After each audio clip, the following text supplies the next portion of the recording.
ಲೈಂಗಿಕ ದೌರ್ಜನ್ಯ ಆರೋಪದ ಮೇಲೆ ದಾಖಲಾಗಿರುವ ಎಫ್ಐಆರ್ಗೆ ಸಂಬಂಧಪಟ್ಟಂತೆ ಕ್ರಿಕೆಟಿಗ ಯಶ್ ದಯಾಳ್ ಬಂಧನಕ್ಕೆ ಅಲಹಾಬಾದ್ ಹೈಕೋರ್ಟ್ ತಡೆ ಕೊಟ್ಟಿದೆ. ದಯಾಳ್ ವಿರುದ್ಧ ಮುಂದಿನ ವಿಚಾರಣೆ ತನಕ ಯಾವುದೇ ಬಲವಂತದ ಕ್ರಮ ತೆಗೆದುಕೊಳ್ಳುವುದನ್ನು ನ್ಯಾಯಾಲಯ ನಿಷೇಧ ಮಾಡಿದೆ. ಎಫ್ಐಆರ್ ಪ್ರಶ್ನಿಸಿ ಕ್ರಿಕೆಟಿಗ ಸಲ್ಲಿಸಿರುವ ಅರ್ಜಿಯ ವಿಚಾರಣೆ ನಡೆಸಿರುವ ನ್ಯಾಯಮೂರ್ತಿಗಳಾದ ಸಿದ್ಧಾರ್ಥ್ ವರ್ಮಾ ಮತ್ತು ಅನಿಲ್ ಕುಮಾರ್ ಅವರಿದ್ದ ವಿಭಾಗೀಯ ಪೀಠ ಈ ಆದೇಶ ಕೊಟ್ಟಿದೆ.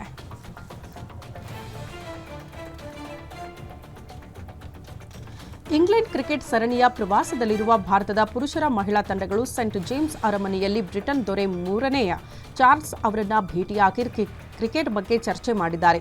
ಭೇಟಿಯ ಫೋಟೋಗಳನ್ನು ಬಿಸಿಸಿಐ ತನ್ನ ಅಧಿಕೃತ ಸೋಷಿಯಲ್ ಮೀಡಿಯಾ ಖಾತೆಯಲ್ಲಿ ಹಂಚಿಕೊಂಡಿದೆ. ಭಾರತ ಟೆಸ್ಟ್ ತಂಡದ ನಾಯಕ ಶುಭ್ಮನ್ ಗಿಲ್, ಮಹಿಳಾ ತಂಡದ ನಾಯಕಿ ಹರ್ಮನ್ಪ್ರೀತ್ ಕೌರ್ ಸೇರಿದಂತೆ ಎಲ್ಲಾ ಆಟಗಾರರು ಮತ್ತು ತಂಡದ ಸಿಬ್ಬಂದಿ ಕೂಡ ಭಾಗಿಯಾಗಿದ್ದರು.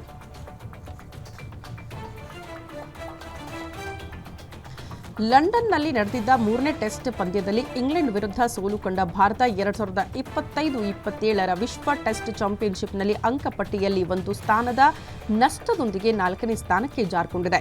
ವಿಂಡೀಸ್ ತಂಡವನ್ನು ಅಂತಿಮ ಟೆಸ್ಟ್ನಲ್ಲಿ 27 ರನ್ಗೆ ಆಲ್ಔಟ್ ಮಾಡುವ ಮೂಲಕ ಐತಿಹಾಸಿಕ ಗೆಲುವು ಸಾಧಿಸಿರುವ ಆಸ್ಟ್ರೇಲಿಯಾ ಅಗ್ರಸ್ಥಾನವನ್ನು ಮತ್ತಷ್ಟು ಗಟ್ಟಿಗೊಳಿಸಿಕೊಂಡಿದೆ.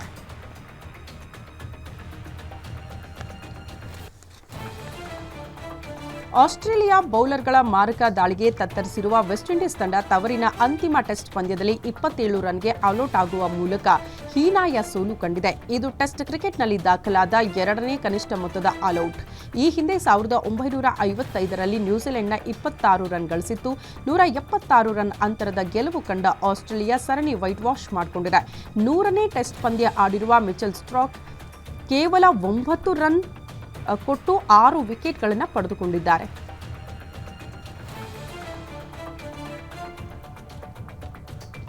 ಲಾಸ್ ಏಂಜಲೀಸ್ನಲ್ಲಿ ನಡೆಯಲಿರುವ 2028ರ ಒಲಿಂಪಿಕ್ಸ್ ಪಂದ್ಯಾವಳಿಗೂ ಕ್ರಿಕೆಟ್ಗೂ ಬಾಗಿಲು ತೆರೆಯುವುದನ್ನು ಈಗಾಗಲೇ ಸುದ್ದಿಯಾಗ್ಬಿಟ್ಟಿದೆ.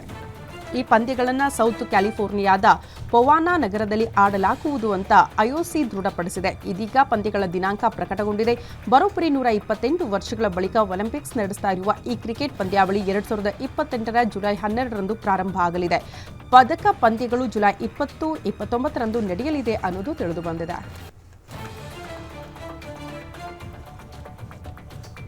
ಟೀಂ ಇಂಡಿಯಾದ ಮಾಜಿ ಕೋಚ್ ರಾಹುಲ್ ದ್ರಾವಿಡ್ ಅವರ ಪುತ್ರ ಸಮಿತ್ ದ್ರಾವಿಡ್ ಈ ಬಾರಿಯ ಮಹಾರಾಜ ಟ್ರೋಫಿ ಕ್ರಿಕೆಟ್ ಟೂರ್ನಿಯ ಹರಾಜು ಪ್ರಕ್ರಿಯೆಯಲ್ಲಿ ಅನ್ಸೋಲ್ಡ್ ಆಗಿದ್ದಾರೆ. ಕಳೆದ ಆವೃತ್ತಿಯಲ್ಲಿ ಮೈಸೂರು ವಾರಿಯರ್ಸ್ ತಂಡದಲ್ಲಿ ಕಾಣಿಸಿಕೊಂಡಿದ್ದ ಸಮಿತ್ರನ್ನ ಹರಾಜ್ಗೂ ಮುನ್ನ ತಂಡದಿಂದ ಬಿಡುಗಡೆ ಮಾಡಿತ್ತು. ಹರಾಜು ಪ್ರಕ್ರಿಯೆಯಲ್ಲಿ ಸಮಿತ್ ದ್ರಾವಿಡ್ ಹೆಸರು ಬಂದರೂ ಕೂಡ ಅವರನ್ನ ಯಾವುದೇ ಫ್ರಾಂಚೈಸಿ ಖರೀದಿ ಮಾಡುವುದಕ್ಕೆ ಮನಸ್ಸೇ ಮಾಡಿಲ್ಲ.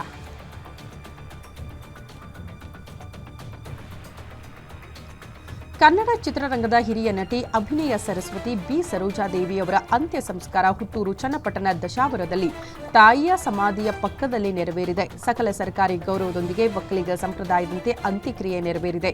ಅಂತ್ಯ ಸಂಸ್ಕಾರಕ್ಕೂ ಮುನ್ನ ಅವರ ಪಾರ್ಥಿವ ಶರೀರವನ್ನು ಮೆರವಣಿಗೆಯ ಮೂಲಕ ತರಲಾಯಿತು. ಬಳಿಕ ಪಲ್ಲಕ್ಕಿಯಲ್ಲಿಟ್ಟು ಅವರ ಪಾರ್ಥಿವ ಶರೀರವನ್ನು ತಂದು ಅಂತ್ಯ ಸಂಸ್ಕಾರ ಮಾಡಲಾಯಿತು. ಸ್ಥಳದಲ್ಲಿ ನೂರಾರು ಜನ ಉಪಸ್ಥಿತರಿದ್ದರು.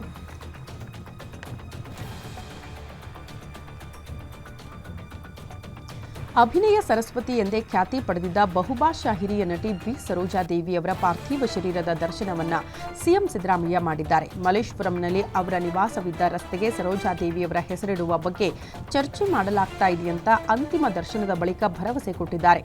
ಅವರ ನಿವಾಸ ಇರುವ ಮಲ್ಲೇಶ್ವರಂ 11ನೇ ಕ್ರಾಸ್ಗೆ ಬಿ ಸರೋಜಾದೇವಿಯವರ ಹೆಸರಿಡುವ ಬಗ್ಗೆ ಬಿಬಿಎಂಪಿಯೊಂದಿಗೆ ಚರ್ಚೆ ಮಾಡಿ ಬಳಿಕ ನಿರ್ಧಾರ ಮಾಡ್ತೀವಿ ಅಂತ ಹೇಳಿದ್ದಾರೆ.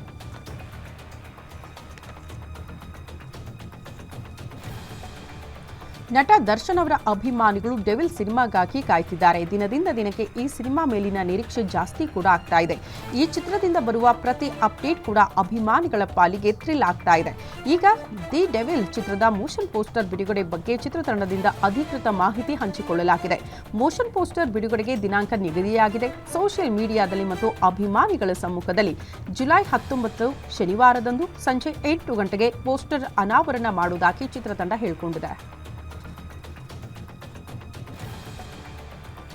Ajay the untold story of a Yogi ಚಿತ್ರಕ್ಕೆ ಸಂಬಂಧಪಟ್ಟಂತೆ ಬಾಂಬೆ ಹೈಕೋರ್ಟ್ ಇದೀಗ ಸೆನ್ಸಾರ್ ಮಂಡಳಿಗೆ ನೋಟಿಸ್ ಜಾರಿ ಮಾಡಿದೆ.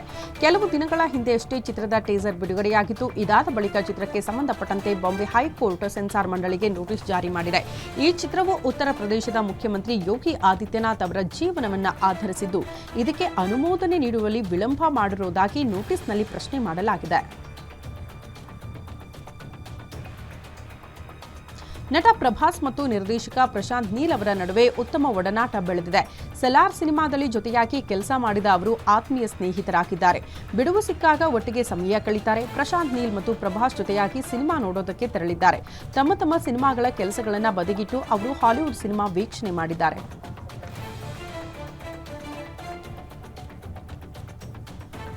ಕೂಲಿ ಸಿನಿಮಾವನ್ನ ಅಮೆಜಾನ್ ಖರೀದಿ ಮಾಡಿಕೊಂಡಿದೆ. ಅಮೆಜಾನ್ ಪ್ರೈಮ್ನಲ್ಲಿ ಕೂಲಿ ಸಿನಿಮಾ ಸ್ಟ್ರೀಮ್ ಆಗಲಿದೆ. ರಜನಿಕಾಂತ್ ಜೊತೆಗೆ ನಾಗಾರ್ಜುನ, ಉಪೇಂದ್ರ, ಅಮೀರ್ ಖಾನ್ ಸಹ ನಟಿಸಿರುವ ಈ ಭಾರಿ ಬಜೆಟ್ ಸಿನಿಮಾಗೆ 120 ಕೋಟಿ ರೂಪಾಯಿ ಹಣ ನೀಡಿ ಖರೀದಿ ಮಾಡಿಕೊಂಡಿದೆ. ಆದರೆ ಅಮೆಜಾನ್ ಕೂಲಿ ಸಿನಿಮಾವನ್ನ ನೇರವಾಗಿ ಸ್ಟ್ರೀಮಿಂಗ್ ಮಾಡಲಿದೆಯಾ ಅಥವಾ ರೆಂಟ್ ಆಧಾರದಲ್ಲಿ ಸ್ಟ್ರೀಮಿಂಗ್ ಆಗುತ್ತಾ ಅನ್ನೋದು ಸದ್ಯ ಇರುವ ಕುತೂಹಲ. ಬಾಲಿವುಡ್ ನಟರಾದ ಸಿದ್ಧಾರ್ಥ್ ಮಲ್ಹೋತ್ರಾ ಮತ್ತು ಕಿಯಾರಾ ಅಡ್ವಾನಿ ಹೆಣ್ಣು ಮಗುವಿಗೆ ತಂದೆ ತಾಯಿ ಆಗಿದ್ದಾರೆ. ತಾಯಿ ಮತ್ತು ಮಗು ಇಬ್ಬರು ಆರೋಗ್ಯವಾಗಿದ್ದಾರೆ. ನಟಿಗೆ ಆಗಸ್ಟ್ನಲ್ಲಿ ಮಗು ಜನಿಸಬೇಕಾಗಿತ್ತು, ಆದರೆ ಮಗು ಬೇಗನೆ ಜನಿಸಿದೆ. ಕಿಯಾರಾಳನ್ನ ಹೆರಿಗೆಗಾಗಿ ಮುಂಬೈನ ಕಿರ್ಗಾಂವ್ ಪ್ರದೇಶದ HN ರಿಲಯನ್ಸ್ ಆಸ್ಪತ್ರೆಗೆ ದಾಖಲಿಸಲಾಗಿತ್ತು.